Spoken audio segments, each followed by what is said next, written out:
John removed the arm he had been using as a sun shield and shifted his aching head back onto his backpack. He took in a long, shuddering breath, his eyes stung with tears. The faint sound of footsteps pacing below echoed in the silence. The fact that he'd made it through another night no longer brought any sense of relief. One more day alive was just one more without Holly. They had been inseparable since high school, married at 19. There had never been anyone who could compare to her, so there was no point in waiting. 6 years later, they were still strong. John knew this separation was only temporary. When the virus hit, Holly had been in Newcastle visiting her parents. The new government, desperate not to repeat the last regime's mistakes, enforced martial law immediately. Holly was locked in with them.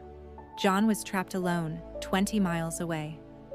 They spoke daily, sometimes multiple times. It was lonely, but temporary.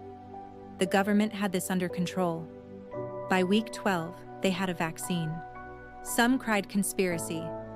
Too fast, they said. Not tested. But John disagreed. The quicker, the better. Just like with COVID, they prioritized essential workers first. This virus killed faster than it spread, so they started with NHS staff, those who'd keep the country afloat if things went sideways. If they lost them, they lost everything. By week 16, mass vaccination had reached everyone over 30 and anyone with a disability. Those who refused were euthanized for the greater good. John shuddered, remembering the pounding at Greg Watson's door at 6 a.m. Greg was 45, a civil engineer, married to Mary, 2 young daughters. Military personnel in full hazmat gear dragged him outside in his boxers and demanded compliance. He refused. There was one loud pop. His wife rolled up her sleeve, sobbing. Greg's body remained outside for 2 days. Word on social media was that the euthanized were being used as a visual threat, an incentive to comply. And comply they did. John would have complied anyway, not out of fear, but because it felt like the right thing to do. It wasn't. He first noticed something was wrong when the internet and phones died. At first, he assumed a blackout. Then the gunfire started, distant at first, creeping closer by the hour. Smoke drifted into their quiet cul-de-sac.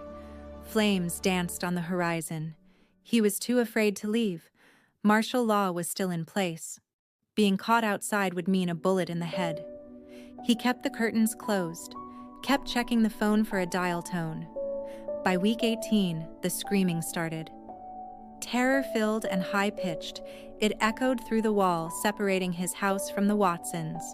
It was the children. Furniture slammed into walls. He could feel the vibrations. Peeking through the curtain, John checked for military vehicles. Nothing. If this wasn't soldiers, then something was seriously wrong. He unlocked the back door and quietly scaled the fence. The screams had stopped, but he continued toward their kitchen window, dodging forgotten garden toys. The window was just a bit too high. He flipped over a small tricycle and stepped up. Inside, the open-plan living room was a scene of pure horror. Mary, bright, loving Mary, was hunched over her youngest daughter, teeth sunk deep into the child's neck. The 6-year-old's lifeless eyes locked with John's. He froze. Bile burned the back of his throat.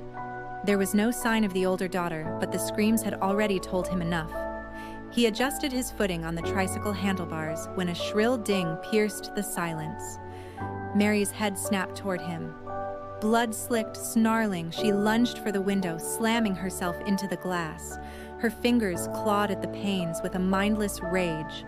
John fell backward, crashing to the concrete. He scrambled up and sprinted from the yard, heart pounding. He collapsed in the street, legs buckling beneath him. From every window around him, blood-smeared faces stared back.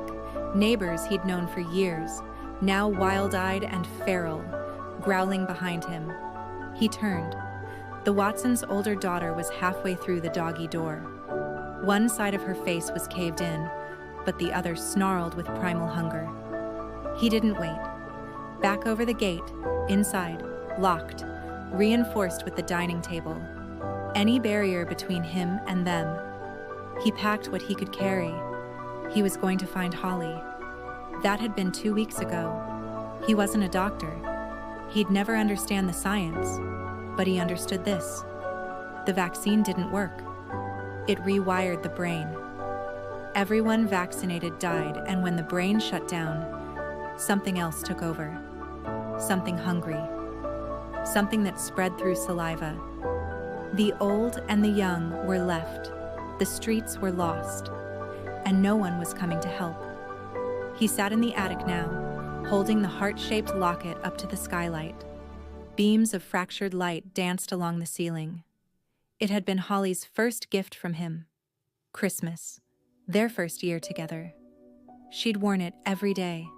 He found it in an envelope, his name on the front, dropped from the smashed upstairs window. He hadn't opened it before stepping inside. He should have. The second the door closed behind him, they rushed him. 3 figures, unrecognizable from what they once were. He prayed none of them were Holly. He fought through them, heading toward her room, but the door was splintered, broken. He'd detoured. The attic ladder was half down. He climbed, bleeding, barely shutting it behind him. Now, he sat in the silence, heart pounding. The locket slid open in his hand. Inside, a folded note. I love you. He closed his eyes, the words lodging in his chest like a shard of glass. He got to his feet and fastened the locket around his neck. He knew she was down there. He had never left her before. He wouldn't start now. Pulling open the hatch, he sat on the edge looking down at the figures below. The shells of Jean, Simon, and Holly clawed mindlessly up at him. He rubbed the locket between his fingers, his eyes locked onto Holly's face, searching for something, anything. And for just a second, maybe less, he thought he saw it. She had looked up at him that way once, years ago, when he gave her the locket. He'd said it made her look like a girl in a fairy tale. She had laughed, told him he was soft. Then she kissed him, held his hand, and set it back. I love you. He drew in a deep breath. I love you too, he whispered, and let himself fall.